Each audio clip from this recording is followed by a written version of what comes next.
Okay, ಇದು ಜೈಲಲ್ಲಿ ದರ್ಶನ್ ಜೈಲಲ್ಲಿ ಇರೋದು ಎನ್ನಲಾದಂಥ ಒಂದು ಫೋಟೋ.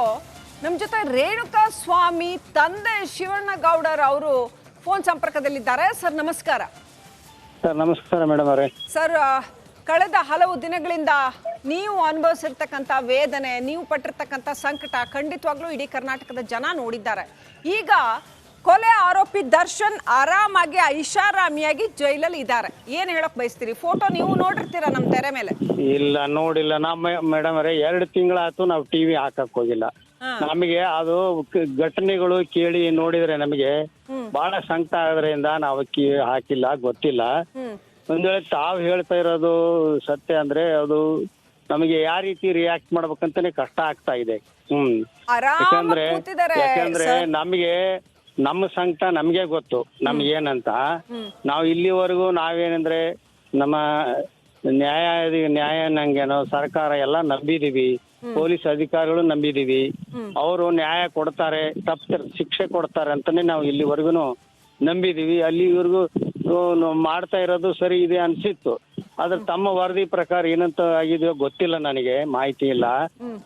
ಅದು ತಾವು ಬಯಲು ಎಳಿತಿದ್ರಿ, ಸರ್ಕಾರ ಈ ಬಗ್ಗೆ ಚಿಂತನೆ ಮಾಡ್ಬೇಕು ಅನ್ಸುತ್ತೆ ಅಷ್ಟೇನೆ. ಅಂದ್ರೆ ಪ್ರಶ್ನೆ ಇರುವಂತದ್ದು, ಒಬ್ಬ ಕೊಲೆ ಆರೋಪಿಗೆ, ಇಂಥ ಬರ್ಬರವಾದಂತ ಹೇಯ ಕೃತ್ಯ ಮಾಡಿರ್ತಕ್ಕಂಥ ಆರೋಪಿಗೆ ಜೈಲಲ್ಲಿ ಸಿಗರೇಟ್ ಸಿಗುತ್ತೆ, ಕಾಫಿ ಸಿಗುತ್ತೆ, ರಾಜಾತಿಥ್ಯ ಸಿಗತ್ತೆ, ಗಾರ್ಡನ್ ಅಲ್ಲಿ ಚೇರ್ ಹಾಕೊಂಡು ತಮ್ಮ ಪಟಾಲಮ್ಮು ಬಳಗನೆಲ್ಲ ಕಟ್ಕೊಂಡು ಆರಾಮಾಗಿ ಹರಟೆ ಹೊಡ್ಕೊಂಡು ಕೂತಿದ್ದಾರೆ ಅಂತ ನಕ್ಕೊಂಡು.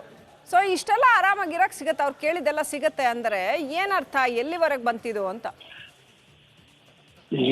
ಹೆಂಗೆ ರಿಯಾಕ್ಟ್ ಮಾಡ್ಬೇಕು ನನಗೆ ಗೊತ್ತಾಗ್ತಿಲ್ಲ ಮೇಡಮ್ ಅವರೇ.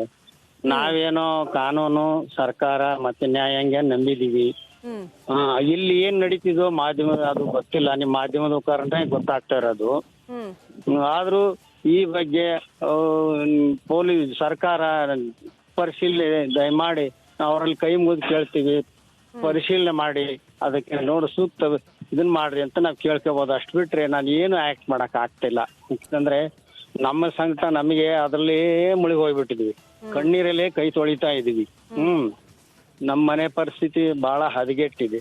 ಅಂತದ್ರಲ್ಲಿ ನಾವ್ ಇವ್ರನ್ನ ಏನ್ ಮಾಡ್ಬೇಕು ನಾನು? ನನಗೆ ನಾವಂತೂ ಇಲ್ಲಿವರೆಗೂ ನ್ಯಾಯಾಂಗ, ಸರ್ಕಾರ, ಚೀಫ್ ಮಿನಿಸ್ಟರ್ ಎಲ್ಲ ನಂಬಿದೀವಿ, ಅವ್ರ ನ್ಯಾಯದ ಕೊಡಿಸ್ತಾರೆ ಅಂತ ನಂಬಿದೀವಿ, ಇಲ್ಲಿವರೆಗೂ ನಂಬಿದೀವಿ. ಇದು ನಮ್ಮದನ್ನ ನಂಬ್ತಿದೀವಿ.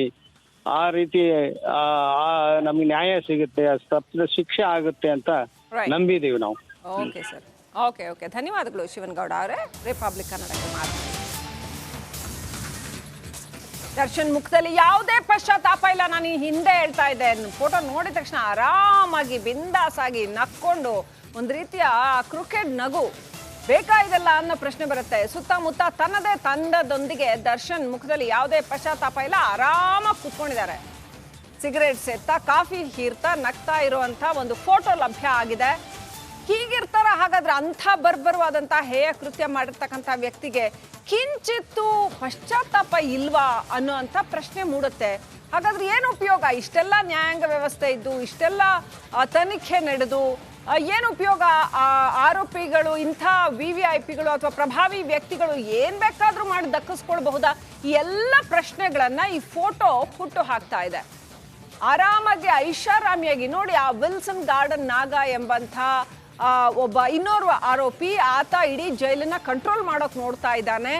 ಆತನ ಜೊತೆ ಸ್ನೇಹ ಬೆಳೆಸ್ಕೊಂಡು ಏನ್ ಮಾಡಕ್ ಹೊರಟಿದ್ದಾರೆ ಇವರು ದರ್ಶನ್? ಹಾಗಾದ್ರೆ ಅಲ್ಲಿ ಬೇಕಾದಂಥ ಸೌಲಭ್ಯಗಳನ್ನ ಒದಗಿಸ್ಕೊಂಡು ಆರಾಮಾಗಿದ್ದು ಮನುಷ್ಯ ಪ್ಯೂರಿಫೈ ಆಗೋದು ಯಾವಾಗ? ಪಶ್ಚಾತ್ತಾಪನೆ ಪಡೆದೇ ಹೋದ್ರೆ, ಇಂಥದ್ದೊಂದು ಘಟನೆ ನಡೀತಲ್ಲ, ತನ್ನ ಹೆಸರಿನಲ್ಲಿ ಹೀಗೆಲ್ಲ ಆಗ್ತಾ ಇದೆಯಲ್ಲ ಅಂತ ಆದ್ರೂ ಮನುಷ್ಯನಿಗೆ ಪಶ್ಚಾತ್ತಾಪ ಬೇಕಲ್ವಾ? ಕೊಲೆ ಮಾಡಿದ್ ಹೌದೋ ಅಲ್ವೋ ಅನ್ನೋದನ್ನ ನ್ಯಾಯಾಂಗ ನಿರ್ಧಾರ ಮಾಡತ್ತೆ. ಆದ್ರೆ ಹಿಂಗೆಲ್ಲ ಆಗ್ತಾ ಇದೆಯಲ್ಲ ಅನ್ನೋ ಅಂಥದ್ದು ಅದು ಕೂಡ ಇಲ್ಲ. ಜೈಲಿಗೆ ಹೋದ್ರು ಇಲ್ಲ ಅಂತಂದ್ರೆ ಏನ್ ಹೇಳ್ಬೇಕು? ಮನೆ ಊಟ ಕೇಳಿ ದರ್ಶನ್ ಕೋರ್ಟ್ ಮೆಟ್ಲನ್ನ ಹತ್ತಿದ್ರು. ಅಯ್ಯೋ ಅಯ್ಯೋ, ಏನು ಅವ್ರಿಗೆ ಸಿಂಪತಿ, ಏನು ಕೆಲವರು ಸ್ಯಾಂಡ್ಲ್ವುಡ್ನವರು ಅವ್ರಿಗೆ ಸಿಂಪತಿ ವ್ಯಕ್ತಪಡಿಸಿದ್ದೇನು ಪಾಪ, ಎಲ್ಲರಿಗೂ ಊಟ ಕೊಡಿಸ್ತಿದ್ರು, ಅವ್ರಿಗೆ ಊಟ ಇಲ್ಲ ಅಂತೆಲ್ಲ. ಸಿಗರೇಟ್ ಹಿಡ್ಕೊಂಡು ಆರಾಮಾಗಿ ಕೂತಿದಾರಲ್ರಿ ಚೇರ್ ಮೇಲೆ, ಇನ್ನೇನು ಊಟಕ್ಕೇನು ಕಮ್ಮಿ ಆಗಿರುತ್ತೆ? ಆನ್ಲೈನಲ್ಲೇ ಎಲ್ಲ ಆರ್ಡರ್ ಮಾಡ್ತಾರಂತೆ ಜೈಲಲ್ಲಿ, ನಾನ್ ವೆಜ್ ಕೂಡ ಸಿಗುತ್ತಂತೆ. ಸಿಗರೇಟ್ ಹಿಡಿದು ಕಾಫಿ ಮಗ್ ಹಿಡ್ಕೊಂಡು ಆರಾಮಾಗಿ ಲಾನಲ್ಲಿ ಕೂತಿರೋರ್ಗೆ ಹಾಗಾದ್ರೆ ಇನ್ನೂ ಏನೇನು ಕೇಳಿದ್ದು ಸಿಗುತ್ತೋ ಅನ್ನೋಂಥ ಪ್ರಶ್ನೆ ಎದ್ದಿದೆ. ದೃಶ್ಯಗಳಲ್ಲಿ ನೋಡ್ತಾ ಇದ್ದೀವಿ, ಮನೆಯೂಟ ಬೇಕು ಅಂತ ಓಹೋಹೋ ಏನು ಅರ್ಜಿ ಮೇಲೆ ಅರ್ಜಿ ಗುರಾಯಿಸಿದ್ರು ಕೋರ್ಟ್ಗೆ. ಕೋರ್ಟ್ ಅದನ್ನ ಅಧಿಕಾರಿಗಳಿಗೆ ನಿರ್ಧಾರ ಮಾಡಿ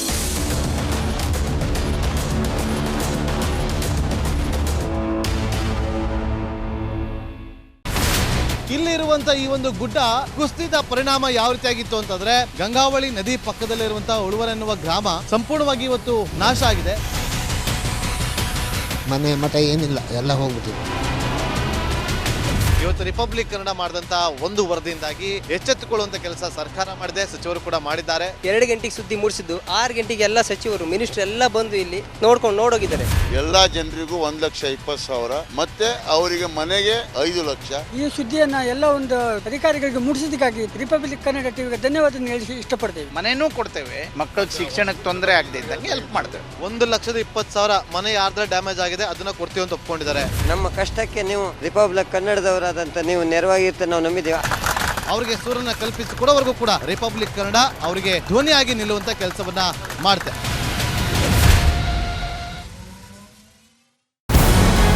ನಮಸ್ಕಾರ, ಕರ್ನಾಟಕ ಪ್ರೈಮ್ ಟೈಮ್ಗೆ ಸ್ವಾಗತ. ನಾನು ಜಯಪ್ರಕಾಶ್ ಶೆಟ್ಟಿ.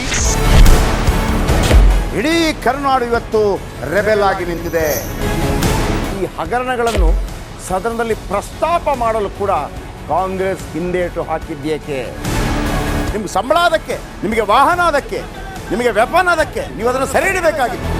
ನೀವು ವಿದ್ಯುತ್ ಬರ ಇದೆ ಅಂತ ಹೇಳ್ತಾ ಇದ್ದೀರಿ, ಎಲ್ಲಿ ಬರ ಇದೆ ನೀವು ಹೇಳಬೇಕು.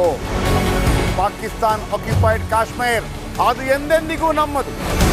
40 ಮೆಷಿನ್ಗಳು ತಂದಿತ್ತು ನೋಟ್ ಎಣಿಸುವುದಕ್ಕೆ, ಅದೇ ಹಾಳಾಯಿತು. ಮಥುರಾದ ಗಲಾಟೆ ಇದೆಯಲ್ಲ, ಅದು ಸ್ಥಳೀಯವಾಗಿ ಕೂತು ಪರಿಹರಿಸಬಹುದಾದಂಥ ಕಾನೂನಿದೆ.